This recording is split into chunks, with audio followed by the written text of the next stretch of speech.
Happy Friday, Bears fans, and welcome into Chicago Bears. Now, I got a couple news and rumors items I want to dive into as we are entering the end of week one of free agency. This kind of just randomly got announced that Jonah Jackson got a one-year extension as part of the trade with the Rams. Mike Garafolo had that scoop, just kind of outlining that he's extended through 2027. He also gets some guarantees in 2026. Of $7 million, and then more money for injury guarantees. We already knew he was going to get all the cash of the $17.5 million he was slated to earn this season in the deal that he signed with the Rams. We knew that part on the trade, but the one-year extension and extra guaranteed money, that is new. Now, I don't know what 2027 looks like in terms of his cap situation because that has not been leaked. Spotrac over the cap, they don't have that scoop yet. Maybe they got a team-friendly deal to get it to another year. I think more than anything, though, I think it proves that the Bears strongly feel, and we heard this when Johnson and Poles talked the day that Jackson got introduced to the media, they feel strongly that last year was an anomaly, that the Rams trying to move him to center, and then he had the injury and missed training camp. The season just was a lost year for him. He's 28 years old.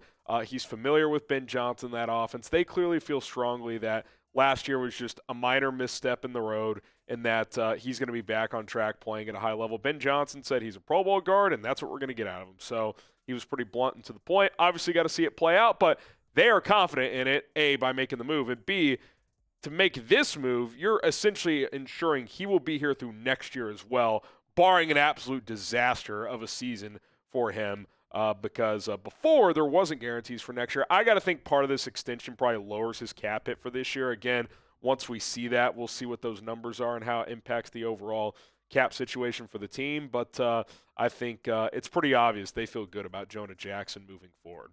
And then that kind of leads you to this. Is Joe Thuney next? Like, is he going to get an extension now? Because as of now, he is in the final year of his contract. Obviously, he's 32. He's a little bit older, but still at or near the top of his game. Was a first-team All-Pro a year ago.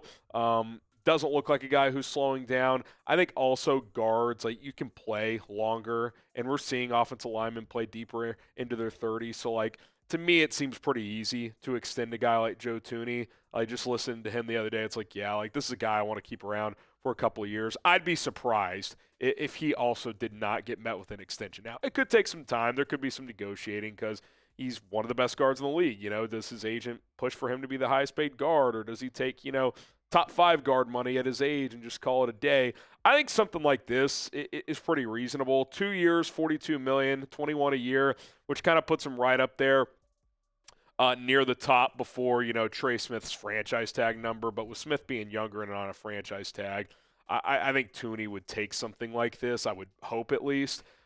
Make 30 of it guaranteed. That way, in 2027 after this year and next year, maybe like half of the dead cap money is there versus the full if they need to get, dump him for any reason.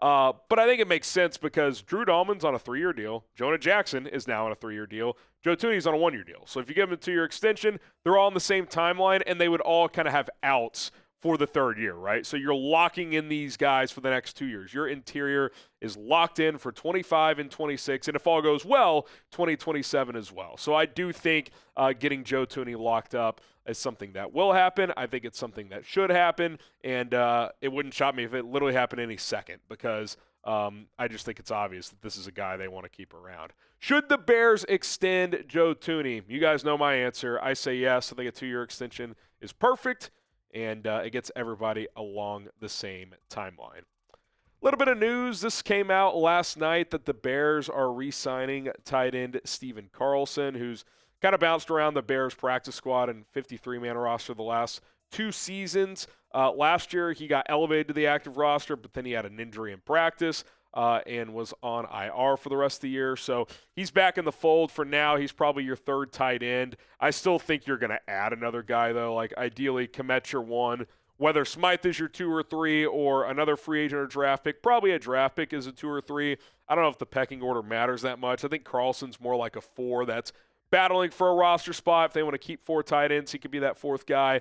That occasionally lines up at fullback. or he could be on the practice squad as a veteran option as well. I do expect an addition there still behind Kmet and Smythe, just A, based on how Ben Johnson wants to play, and B, they don't really have a strong receiving tight end in the room behind Kmet at this point.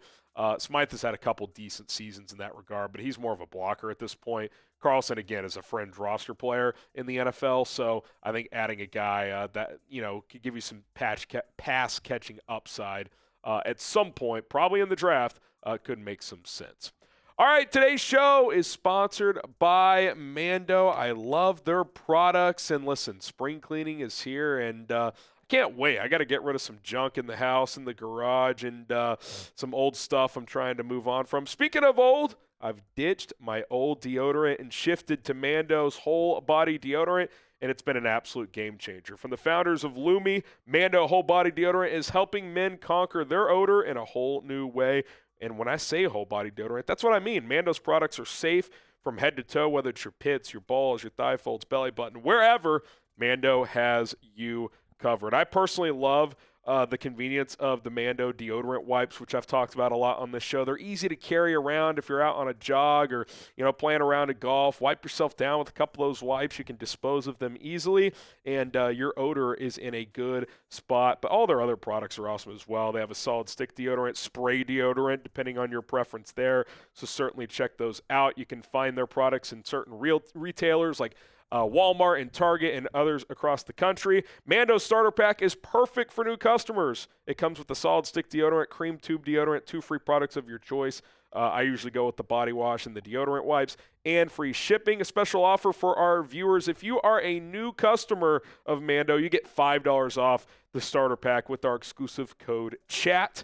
That is code CHAT to get $5 off. That equates to over 40% off the starter pack at shopmando.com. So go to shopmando.com. Use code CHAT. Tell them we sent you, and you're going to get $5 off the starter pack. Stay fresh or stay drier, and boost your confidence from head to toe with Mando. Okay, let's shift to the defensive line now. Ryan Poles kind of got asked yesterday as they announced the signing of Dayo Odeyingbo. Where are you at with the defensive line? Do you want to add more pass rushers? And he was like, yeah, look, we're always looking to add. I like where we're at right now, but certainly not closing any doors. Here's specifically what he had to say. Quote, we all watch the Super Bowl. You want to have waves of pass rushers. You can't have enough pass rushers. We're always looking to add and improve that group, but I feel good about where we're at today. I think it's one of those where it's like if the right opportunity at the right price comes along, they certainly would add, but they're not going to force the issue. Like there's no more $15 million contracts being handed out at this point in time. I do think another edge rusher is coming, though. Now, that could simply just be in the draft, right? Like a lot of guys in the draft. But I wouldn't be shocked if they added another veteran. And I think part of the reason is Dayo's versatility. We've talked about this. This is really a supercharged DeMarcus Walker, this edition. That's the hope, at least. Versatile. He's played edge. He's played inside. He talked about his ability to move around. Poles mentioned it as well. And if he is going to play different spots, then his ability to kick inside, and if he's going to take some snaps there, well, that's good for the defensive tackle group. But also, it probably leaves some snaps available at edge, right? Now, you hope an Austin Booker takes a step. If Dominique Robinson's on the team, maybe he's a guy that gets some snaps, although to me that ship is kind of sailed. Does Daniel Hardy fit in this scheme and get some run?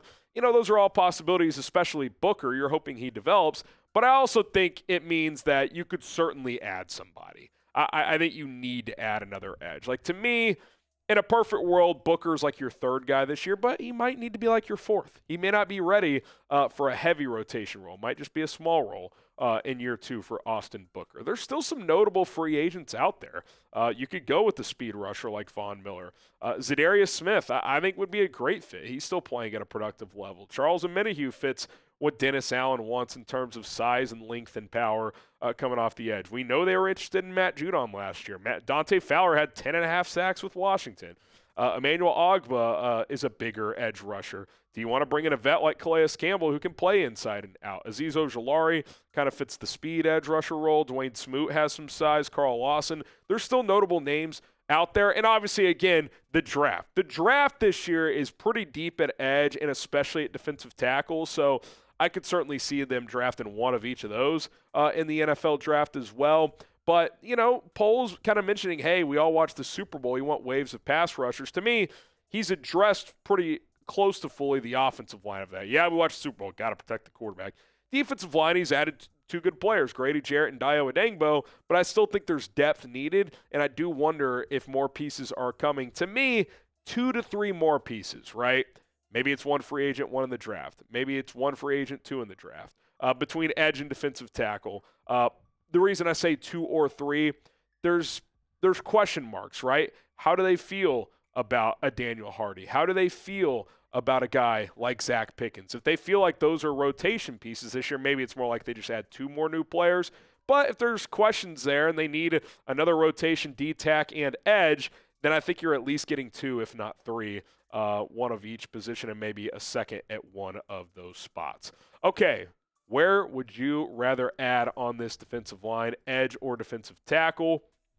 I think I would lean edge right now, especially if Odeyingbo is going to kick inside a decent amount because you already added Jarrett in there as well. So you could argue if Odeyingbo is going to play inside, you kind of have 3.5 defensive tackles already. So maybe you add a guy on like day 3 of the draft, but you spend a bigger investment at edge, whether it's with a notable free agent or on day 2 of the draft. Okay, appreciate everybody for tuning in to Chicago Bears Now. Enjoy your weekend, everybody. We got a lot of content coming up, including post-week 1 of free agency mock draft, so stay tuned for that. My name is Harrison Graham. Bear down.